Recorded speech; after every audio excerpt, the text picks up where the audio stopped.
Olá, quero saudar a você, minha irmã, meu irmão, que nos acompanha pelas redes sociais, nesta quarta-feira, dia 30 de setembro. Quero saudá-los e trago para vocês a mensagem bíblica desta semana e convido para que acompanhemos esse momento de louvor, oração, de meditação na palavra de Deus.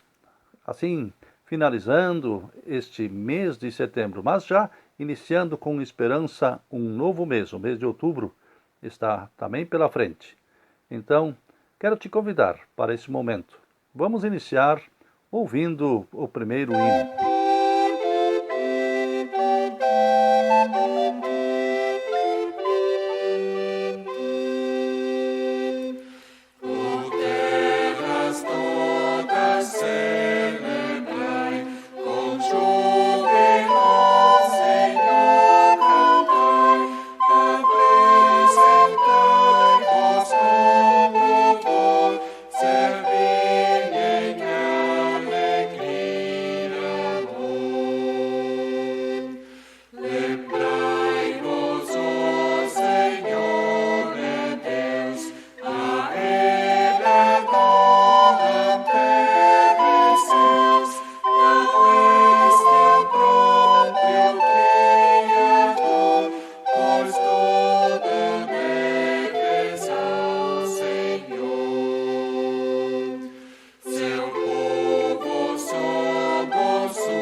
Queremos ouvir a mensagem do texto do Evangelho previsto para esta semana, do livro de Mateus, capítulo 21, versículos 23 a 32, onde ali nos fala sobre a autoridade de Jesus.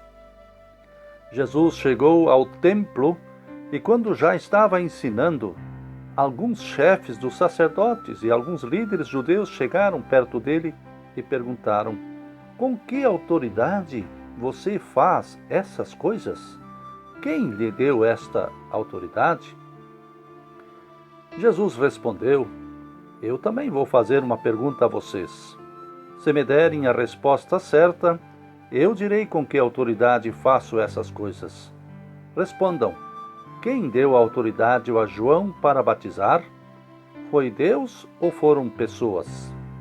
Aí eles começaram a dizer uns aos outros: "Se dissermos que foi Deus, ele vai perguntar: então por que vocês não creram em João? Mas se dissermos que foram pessoas, temos medo do que o povo pode fazer, pois todos acham que João era profeta." Por isso responderam: "Não sabemos." "Então eu também não digo com que autoridade faço essas coisas", disse Jesus. E Jesus continuou: "E o que é que vocês acham disto? Certo homem tinha 2 filhos. Ele foi falar com o mais velho e disse: 'Filho, hoje você vai trabalhar na minha plantação de uvas.' Ele respondeu: 'Eu não quero ir.' Mas depois mudou de ideia e foi. O pai foi e deu ao outro filho a mesma ordem. E este disse: 'Sim, senhor.' Mas depois não foi. Qual deles fez o que o pai queria? perguntou Jesus. E eles responderam: o filho mais velho. Então Jesus disse a eles: eu afirmo a vocês que isto é verdade. Os cobradores de impostos e as prostitutas estão entrando no reino de Deus antes de vocês. Pois João Batista veio para mostrar a vocês o caminho certo, e vocês não creram nele. Mas os cobradores de impostos e as prostitutas creram. Porém, mesmo tendo visto isso, vocês não se arrependeram e não creram nele. Até aqui a palavra do Evangelho para a nossa salvação. Felizes são as pessoas que ouvem a palavra de Deus e aguardam no seu coração. Aleluia!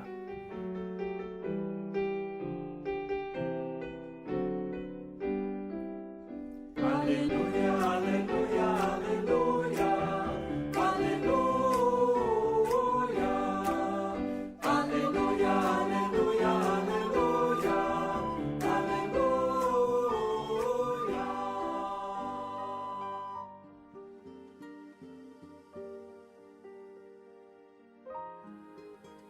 Que a graça do nosso Senhor Jesus, o amor de Deus e a comunhão do Espírito Santo sejam com todos que nos acompanham também em casa. Estimados irmãos e irmãs, hoje nós queremos falar sobre as intenções. E nós conhecemos as boas e as más intenções. Quando alguém se candidata para alguma vaga de emprego, escreve uma carta de intenções no nosso currículo, para convencer que é capaz de preencher os requisitos daquela vaga. Começando a campanha municipal na política, os candidatos a prefeitos e vereadores, queremos também saber deles quais são as suas reais intenções. E bem antigamente, quando alguém queria namorar, deveria primeiro convencer o pai da moça sobre as suas reais intenções para com ela. A intenção é algo importante nas nossas relações pessoais. Elas também revelam a nossa essência sobre o nosso ser, nossos interesses, nossos desejos. Mas seria só a intenção, nesse caso, as boas intenções, que bastam? Certamente não. Você, com certeza, conhece aquele ditado popular que diz que de boas intenções até o inferno está cheio. Onde está o problema? O problema é a coerência entre a intenção e a ação. A coerência entre palavras e fatos. Por exemplo, quando uma pessoa diz uma coisa e faz outra, ou quando a gente sabe o que devemos fazer e realmente planejamos fazer, mas de alguma forma acabamos não fazendo. Dizemos sim, eu vou fazer, mas por algum motivo isso não acontece. Quando prestamos atenção um pouco no cotidiano, vamos percebendo que a prática muitas vezes é diferente da teoria, do discurso, das palavras. Também temos assistido uma série de mudanças na política, na administração do país.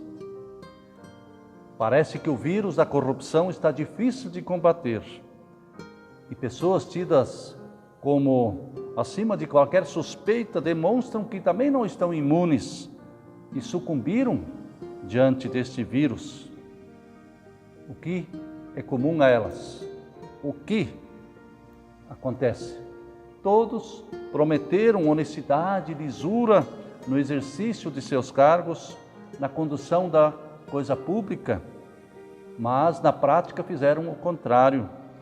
Comprometeram-se em uma coisa e fizeram outra. A intenção foi uma, mas a prática. Esta incoerência parece ser algo nato do ser humano. Ao olharmos para a Bíblia, podemos perceber várias histórias de pessoas incoerentes, desde os irmãos da história de José no Egito, de Pedro. Hoje olhamos mais de perto esse texto do Evangelho que antes ouvimos, de Mateus capítulo 21. Há vários personagens aqui envolvidos com as suas intenções. Temos os sacerdotes, os líderes judeus, que chegam para Jesus e querem saber dele quais são as suas reais intenções para com o povo. E ao invés de Jesus responder essa pergunta, ele devolve com uma outra, para saber qual é também a intenção deste grupo, o que está por detrás desta pergunta que eles estão fazendo, quais são as intenções deles para com Jesus. E antes de entrarmos nos detalhes deste texto, você talvez esteja se perguntando, mas o que há de errado nas boas intenções? Na verdade, todos nós devemos ter sempre boas intenções. Sim, mas a prática revela a nossa incapacidade de sermos sempre coerentes. A prática revela o nosso pecado, o verdadeiro pecado. E o pecado é tudo aquilo que nos impede de agir de acordo com as nossas boas intenções. Isso já aconteceu com Pedro e tantos outros personagens. O problema da coerência entre palavras e atitudes pode ser movido pelo medo, mas também pelo orgulho, pelo egoísmo, ou simplesmente preguiça. O que fazemos tantas vezes é usar as boas intenções como justificativa, dizendo, bem, eu realmente pretendia fazer isso, mas simplesmente não consegui. E isso vai se tornando uma desculpa. Nós não conseguimos reconhecer, eu pequei, eu falhei. Em vez disso, dizemos, minhas intenções eram boas. E esperamos que a outra pessoa diga, está tudo bem. Mesmo que não deu, o que importa realmente é que você teve boa intenção. Será? Será que é isso que nós ouvimos também de Jesus? Ele não nos dá uma resposta pronta, mas nos ensina a pensar por meio desta parábola dos 2 filhos, onde ele conta que um homem tinha 2 filhos. E o pai foi até eles, e ao primeiro ele disse, filho, vai trabalhar na minha vinha, na minha plantação de uvas, na minha lavoura. E ele respondeu, o filho, eu não quero ir. Mas depois mudou de ideia e foi. O pai foi até o outro filho e disse o mesmo, vai trabalhar na minha lavoura hoje. Ao que esse filho respondeu, sim, senhor. Mas depois não foi. Até os sacerdotes e líderes judeus têm que admitir que foi o primeiro filho quem fez a vontade do pai. O segundo talvez tivesse boas intenções, talvez queria ir, não estava mentindo. Ele talvez se considerava até um filho bom, obediente, ao contrário daquele outro irmão revoltado, meio teimoso. Mas ele nunca chegou a fazer aquilo que ele prometeu. É claro que Jesus aqui quer dizer que boas intenções não são suficientes. E a pergunta que nós também devemos sempre responder, o que mais agrada ao nosso Pai do céu? E é nesta parábola que se evidencia um tipo de pessoa que frequentava as sinagogas no tempo de Jesus. Os líderes judeus, os sacerdotes, e também pessoas que hoje frequentam a igreja, os templos. São pessoas voluntariosas que têm o sim na ponta da língua, mas é tudo fogo de palha, tudo impensado. Foi um sim para agradar mas sabiam desde o início que não estavam afim. E aqui eu penso em quantos sims nós dissemos diante de Deus. Um sim para Deus, um sim para as pessoas.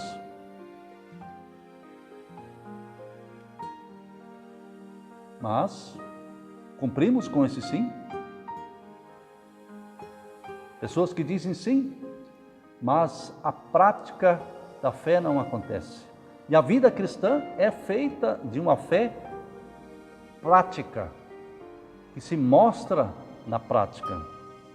Já Jesus advertia os seus discípulos para que nós não caíssemos nessa ilusão de se impressionar com o palavreado, por mais bonito, por mais religioso e espiritual que fosse.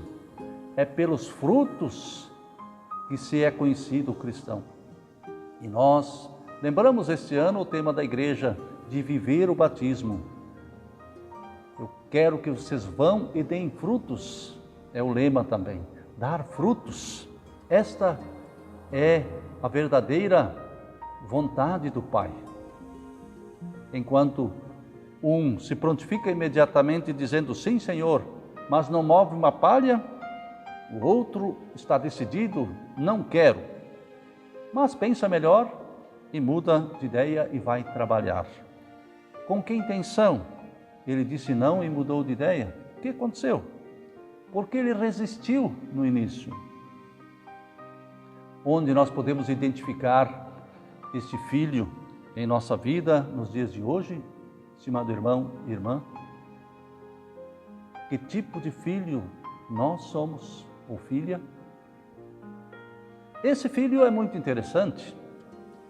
Ele é um exemplo do pecador que se arrepende. Ele chega a mudar a sua ideia por meio de Jesus Cristo. Ele é um revoltado, aquele que talvez que tem questionamentos para com Deus, questionamentos para com a igreja. É aquele que se sente desprezado, rejeitado, não compreendido, mas ele foi sincero no seu não. Ele desabafou, botou para fora a sua mágoa, a sua contrariedade. Não disse algo para agradar, se não, foi sincero. E muitas vezes é mais fácil lidar com um não sincero do que com um sim bajulador. Querida comunidade, irmãos e irmãs, esse não é o da resistência do nosso coração ao convite de Deus. A natureza humana, desde o início lá de Adão e Eva, é revoltada. Somos levados a, muitas vezes, dizer antes, não quero. Mas o que acontece de bonito e de estranho também nesse texto, é que Deus não xinga, no caso o pai aqui, correspondente a Deus, ele não xinga, ele não moraliza o filho revoltado e desobediente, não o despede, não o manda para fora de casa. Deus é que pode transformar filhos revoltados em pessoas obedientes. A história da igreja é uma prova disso. Já lembramos do próprio apóstolo Paulo, que dizia no início não para Cristo, e no fim ele aceitou e foi missionário. Sim, quantos de nós já não experimentaram que Deus transformou os nossos nãos em sims?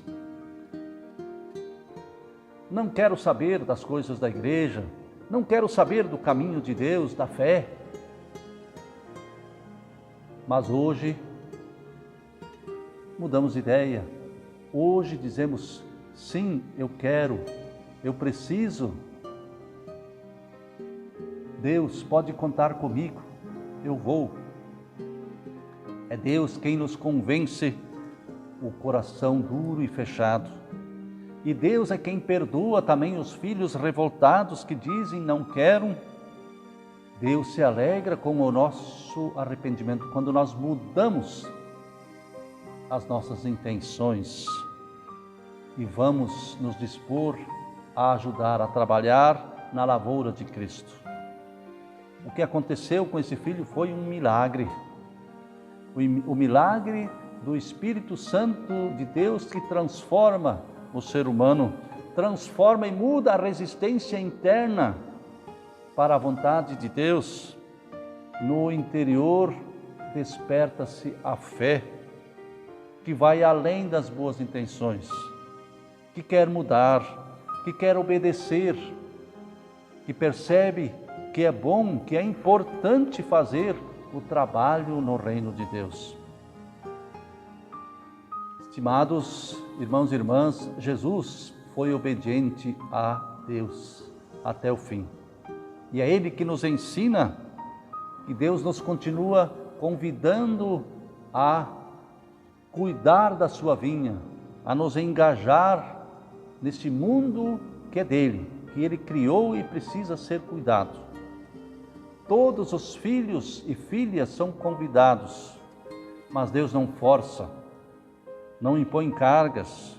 Ele permite que nós optemos em obedecer e não obedecer ao seu chamado, à sua vontade.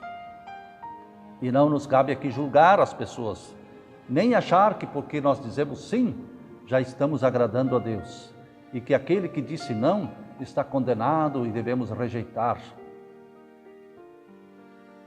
Pela graça de Deus, nós somos aquilo que nós somos, muitas vezes sim, incoerentes.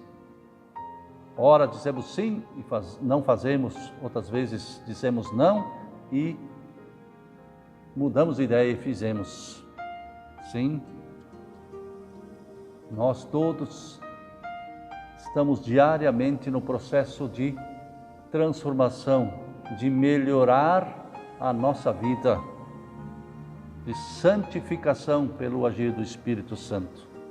E para melhorar, precisamos unir a prática com a teoria, as boas intenções com a ação. E devemos pedir que Deus nos ajude a transformar essas boas ações. Deus pode nos ajudar.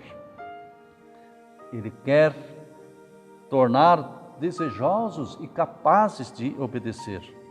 Não podemos fazer isso sozinhos, mas por Deus.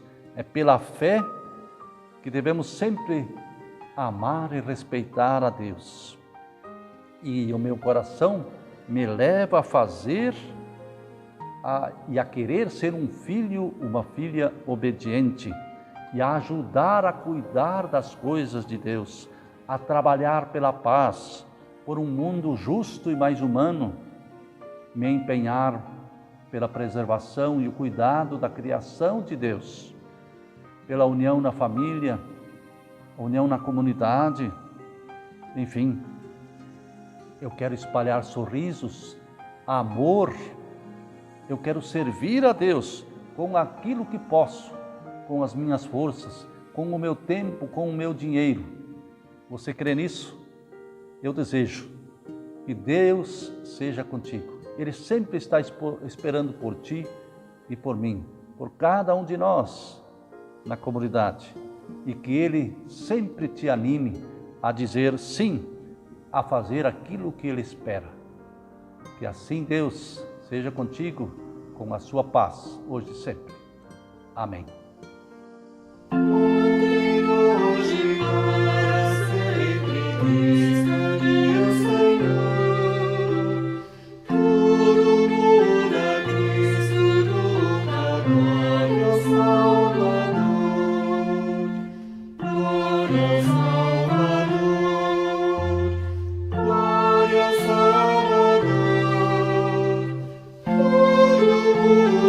Cristo,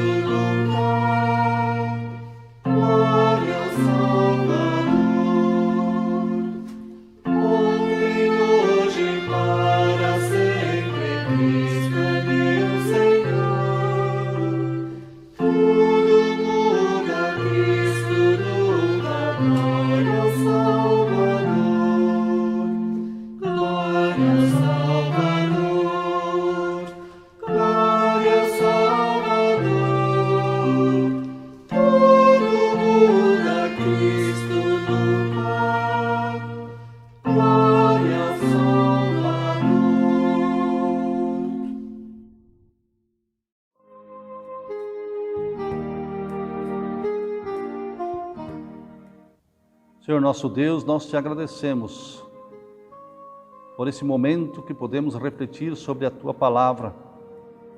Também nesse mundo onde passamos por tantas dificuldades, em nosso país, estado, cidade, nós te rogamos também que Tu sejas conosco e nos ajude para que a vida possa aos poucos se normalizar.